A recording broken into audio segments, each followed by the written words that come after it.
Dami naming ampalaya, oh. Nabulukan pa kami, oh. Yung mga hindi namin nakukuha, ilalagay na namin sa lupa. Baka next year, tumubo. Ang daming ampalaya, guys, kaya lang nagtatago yung iba. Sigurado doon, nangapit bahay na doon kay ate. Hindi na ako magpapakita sa camera, guys. Kagigising ko lang, Kakahatid lang namin sa mga bata. Meron kaming pollinator dito, oh. Ang sipag-sipag, oh. Siya yung nagpa-pollinate sa ampalaya. Shoutout nga pala kay Don Lino. Nagtatanong siya tungkol dun sa chia seeds na binabaong ko or yung kinakain namin everyday. Gumagawa si Aimee. Sabi ko, pakita nga natin para dun sa nagtatanong. Bali, tig to 2 tablespoon ng chia seeds. Tapos, ilang ounce itong lalagyan mo? 8. 8 ounce daw itong lalagyan. Nakuha niya to sa sa Amazon. Gumagawa na kami ng marami, guys. Kapag gumagawa siya, sabay-sabay na. 2 tablespoon ng chia seed. Tapos, lalagyan niya ng 2 teaspoon. 2 teaspoon ng monk fruit. Ayan. Teaspoon ba yan? Parang laki. Teaspoon. Teaspoon. Ayan. 2 tablespoon ng chia seed and 2 teaspoon ng monk fruit. Ayan. Diba? Madali lang tandaan. Tapos 8 ounce yung lalagyan. Lalagyan namin itong silk na unsweetened. Yung unsweetened yung binibili namin, mababa lang yung carbs niya. So kung kayo hindi naman kayo diabetic, pwede nyo nabilin yung sweetened. Tapos yun, ang gagawin niya lang, pupunuin niya lang to. Tapos hahaluin niyo lang. Kung mapapansin nyo rito, tumitining yung chia seed sa ilalim. Mamumuo siya. Kaya kailangan ang gagawin nyo, maghintay kayo siguro na mga 1 minute, tapos hahaluin nyo ulit. Siguro mga 5 beses na gano'n, no, be? Hanggang sa hindi na siya nagsesettle sa ilalim. Katulad niya, kita niya nagsesettle siya, oh. Kasi kapag nagsettle siya, naninigas siya sa ilalim na mumuo. Kaya kailangan halo kayo ng halo. Ayan. Tapos, kapag after some time, kahahalo nyo, hindi na siya magsesettle sa ilalim. Medyo magiging ganito na siya. Pag nagganyan na siya, okay na yun. Pwede na siyang ilagay sa refrigerator. Yun lang, medyo matrabaho lang, pero it's worth the ano ba tawag doon? It's worth the wait. The wait? English pa kasi. Yung iba nilalagyan ng fruits. Oh, di ba nilalagyan ng fruits, blueberry, or kahit anong oats. Oats. Masarap siya sa golden kiwi. Sa golden kiwi. Special naman to. Golden kiwi. Golden pa talaga. Saging lang, pwede na. Okay, to sa blood sugar, sa blood pressure, saan pa? Fiber, UTI, hindi, joke lang.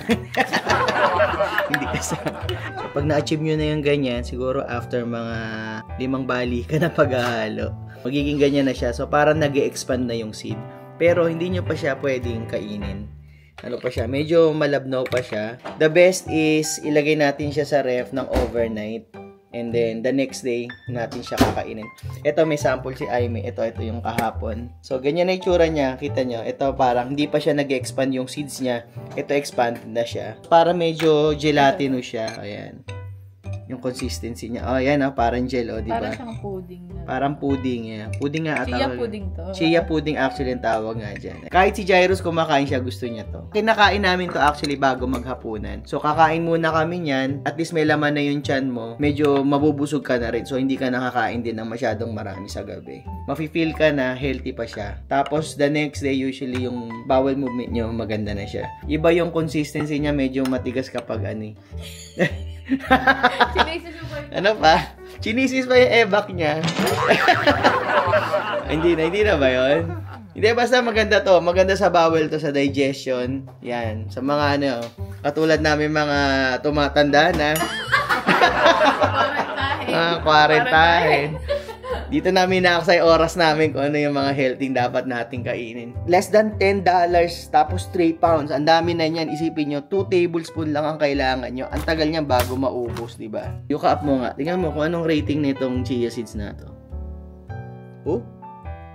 94/100. Excellent, diba? Tsaka kahit saan, pumunta kayo sa mga social media or sa YouTube, makikita nyo, marami nagre-recommend ng chia seeds. Very healthy talaga. Kaya, yun guys, sana may natutunan kayo. Bili na kayo. Ayun lang guys. May nag-text sa kanya, hi, tas may pink na puso. Sabi ko wala yan, scam yan. Di ba uso yung mga ganun scam? Uso Lang yung yan, ko sa'yo. pagwala pa yung buhok. Butas pa yung damit ko. Butas ba? Sinagot niya, sabi niya, te-text ko, hello. May heart din. Pag sumagot. Pag sumagot to, Ito ba? putol ulo. Kakaintindihan kami. Alam niya, hindi ako yun. Sabi niya, hindi naman ganito sumagot si Roland. Pag sumagot to, lagot ka. Oh, no! Sino nga to? Umaming ka na. Hindi ako aamin. Taksil ka na naman. Oo, tira ulo ka talaga. Text ng texting, kamali. Kailangan doon nag-text sa kabilang cellphone ko eh. Nagkamali ng text. May mga ano kami, mga code. May mga code kami. Tira ulo. Para malaman niya ako yung sumasagot. Maghahatian na ba tayo? Naghahatian. Wala namang hahatiin eh. Nahanap niya talaga ako. Kung saan area code. 4-6. Tira ulo, mo nga ako kasama dyan. Hindi, at least di ba pag nagka-bookingan, na maano natin sa camera. Pag naghiwalay, alam na ng mga netizens. Netizens! Alam mo, celebrity. Wyoming? Taga-Wyoming yung show na. Seryoso talaga to. Hinanap talaga yung kung saan yung area code. Ay, baliw ka. Malagay mo sa akin. Hindi ko alam pumapatol sa pagmamukhang to eh. Ano.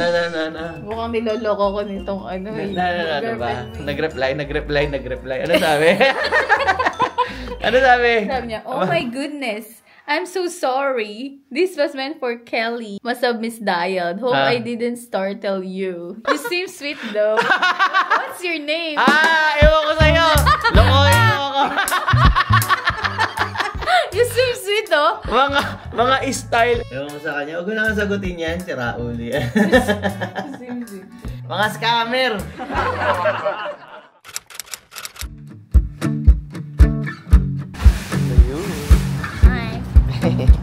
Ayan guys, nasa layasan na naman kami. Happy Saturday. Andito kami ngayon sa Emeryville, California. At kami ay pupunta sa IKEA. Excited ka na ba sa IKEA? Excited na ako. Ito yung medyo namimiss namin sa Southern California.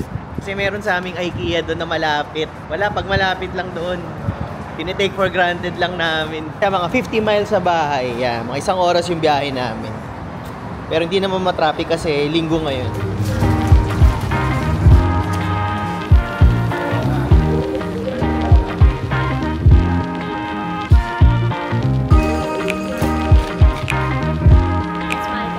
Where?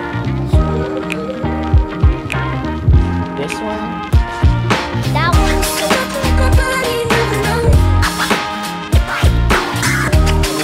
Keep dancing with the baby, baby, there's a lot of that.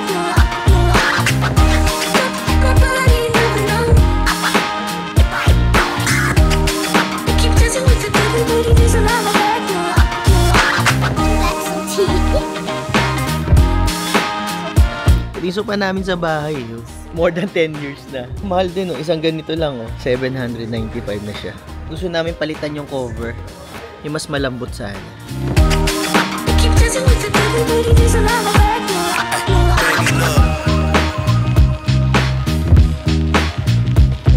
Looks like cabinet. Alam nyo ba guys, nung graduate ako ng LBN, syempre malaki na yung sweldo ko. From $8, nag-18 na. Ayun, nag-lifestyle creep. Wala pa si Aimee noon. Ano yun, 2003. Siyempre, di ba, kapiling ko, ang dami ko ng pera noon. $18 per hour. From $8. Tapos, kada sweldo ko, namimili ako sa IKEA ng mga gamit. Nag-remodel ako ng kwarto. Ito yung team ko, Malm. Ito yung kama ko. Kaso noon, wala pa siyang drawer. May drawer na ngayon. Ayan. Tapos, naglagay ako ng hanging shelves dito, sa likod. Naalala ko lang yung mga kalokohan ko nun. Ganun talaga pag bago, lalo na pag bata kayo. Wala ka pang pamilya. Hindi mo pa nare-realize yung mga itong mga gastusin, hindi pa ako nag-iipon. Pag may pera, pag sweldo, naku, agad, gastos. Yun yung bed frame niya, tela. Bali yung bed frame namin ngayon, binili namin sa Costco, tela din.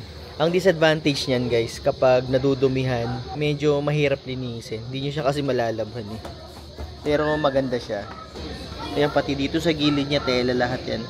Kaya kung ako guys ang papipiliin, mas okay na yung ganitong bed frame, yung matigas. Kasi pwede nyo siyang punasan, madaling linisin. O kaya pwede rin yung metal, okay din siya. Kahoy, metal. Kasi pwede nyo siyang punasan, pwede nyo linisin. Chicken tender. Chicken tender.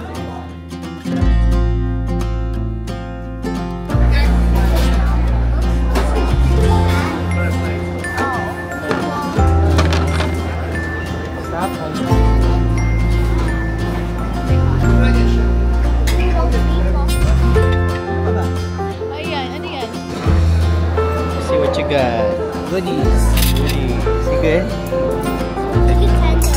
Chicken tender. Very tender. Oh, si Daddy healthy. Salad. Salad na may salmon. Si Mami, oh. Grabe, oh. Takaw. Share yan to share. Ayun guys, kain tayo. Kain. Nakalimutan ko na, tagal na nun eh. Oo nga.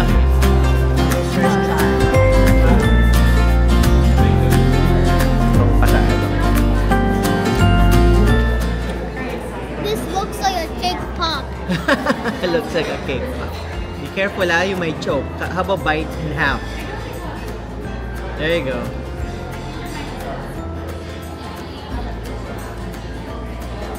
That's good. You like it? It's the Golden State Bridge. Really? Why is that Golden State? I say you're wrong. No, it's not. It looks like it. Liar. Alam mo, binibili natin sa Costco. Bago tayo kumain. Blood sugar 102.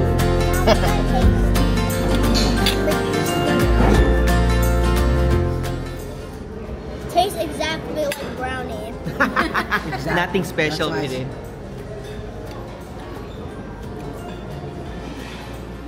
It's gooey. How about Daddy? It's good. It's gooey, Daddy. No, no, no. Why not? Diabetic. Itong potato salad masarap. Ito, masarap din siya. Parang yung sa Costco yung nabibili na smoke na salmon. Yan. Ayun, oh. Naubos na ni Amy ang 16 meatballs. Grabe ka. Ang galing mo talaga. Hindi nagustuhan ni Asha. Masyado raw matamis yung kanyang rainbow cake. Oh no. Too sweet? Yeah.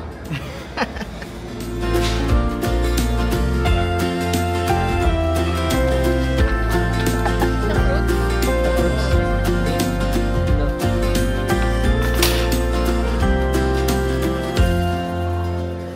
So yun guys, hanggang dito na lang siguro yung vlog natin. Sana po ay may natutunan kayo at may napulot kayo sa vlog natin for today. Pasensya na kayo at yun, medyo natagalan bago tayo uli nakapag-release ng vlog. Ayun, maraming salamat po ulit sa lagi pananood at magkita-kita po tayo ulit sa susunod na vlog. Bye!